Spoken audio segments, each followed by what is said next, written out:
नमस्कार दोस्तों, मैं आचार्य दीपक शर्मा आपका स्वागत करता हूं वैदिक गणित से संबंधित वीडियो लेकर।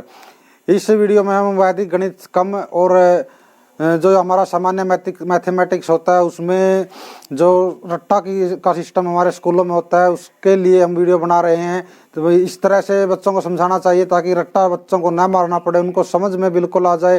जो सूत्र दिए होते हैं उनको खुद से सूत्र बनाकर सवाल को हल कर सके, इस तरह का मैं आपको बताने का प्रयास करूँगा। आइए हम समझते हैं कैसे हम किसी भी तरह का सूत्र खुद बना सकते हैं और बच्चों को आसानी से जो समझ आए ऐसा कर सकते हैं। जैसे हम किसी भी आकृति का क्षेत्रफल निकालते हैं। मान लो ये वर्ग है जिसकी चारों भुजाएं समान होती है। इसका क्षेत्रफल का क्या सूत्र होता है? मान लो इसकी भुजा दी हुई है ए मान लेते हैं, तो इसकी चारों भुजाएं समान होती है। ये भी ए होगी, ये भी ए होगी, ये भी ए होगी। तो इस तरह की जो स्थिति होती है, इस तरह की जो आकृति होती है, उसमें अगर हमें क्षेत्रफल या एरिया निकालना पड़ जाए तो उसके लिए हमें क्या करना पड़ेगा? इसकी और इसकी गुणा करनी पड़ेगी। मतलब कि ए गुणा ए, मतलब भुजा गुणा भुजा, भुजा गुणा भुजा। तो ये सूत्र बन गया इसका ए गुणा ए। इसी तरह की दूसरी जो आकृति आती है हमारी, उसका हमें आयतन निकालना पड़ता है। तो वो बनती है इसी तरह के वर्ग से बनती है, जो स्क्वायर होता है उससे बनती है। उसको क्या बोलते हैं? घन। उसमें हमारी 3 साइड हो जाती हैं। तो बच्चों को स्कूलों में कभी भी नहीं बताया जाता कि इस तरह की जो आकृति होती है उनका सूत्र, इसका हम आयतन जैसे निकालते हैं, इसका होता है ए की पावर 3, मतलब ए की गुणा 3 बाई गुणा ए। तो इस तरह की जो स्थिति होती है इसमें सारी भुजाएं बराबर होती हैं। तो इसका क्या मतलब हो गया? इसमें ये एक्स्ट्रा एक हाइट बच जाती है, हाइट बढ़ जाती है इसकी।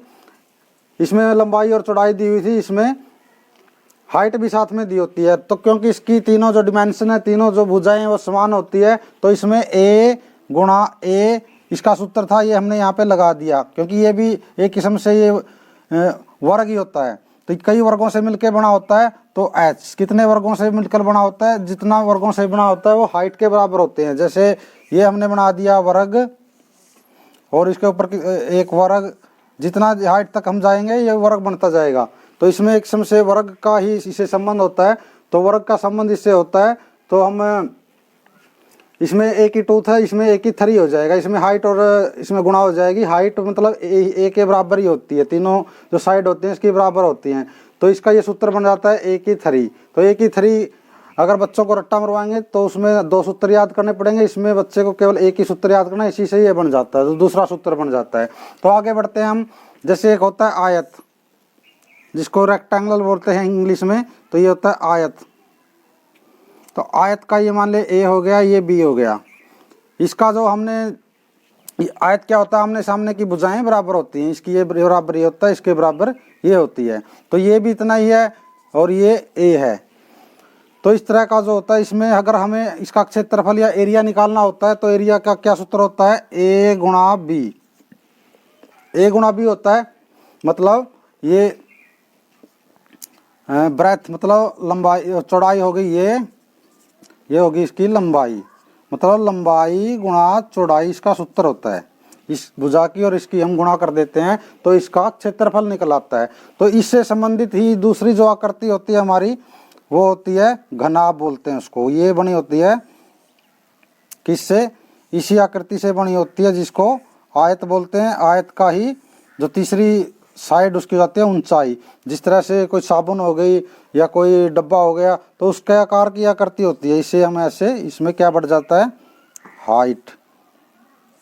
इसमें लंबाई भी है, चौड़ाई भी है, और तीसरी क्या आ गई इसमें? हाइट। इसका हमें आयतन निकालना है, वॉल्यूम निकालना पड़ता है। तो इसका सूत्र क्या हो जाएगा? लंबाई चौड़ाई दी होती है, इसमें समान चौड़ाई और लंबाई इनकी गुणा, और साथ में इसमें ऊंचाई हो जाती है। तो इसका सूत्र बन गया ऊंचाई। ऊंचाई क्यों ली इसमें साथ में? क्योंकि इसमें ऊंचाई भी दी होती है। 3 इसकी डिमेंशन होती है, इसका जो माप होता है 3 साइडों में होता है। तो इसका हमें सूत्र का पता चल जाता है, जैसे लंबाई गुणा चौड़ाई गुणा ऊंचाई। तो इससे का सूत्र आयत से संबंधित हो गया, ये जो घनाभ है, और ये घन है जो ये स्क्वायर से संबंधित हो गया।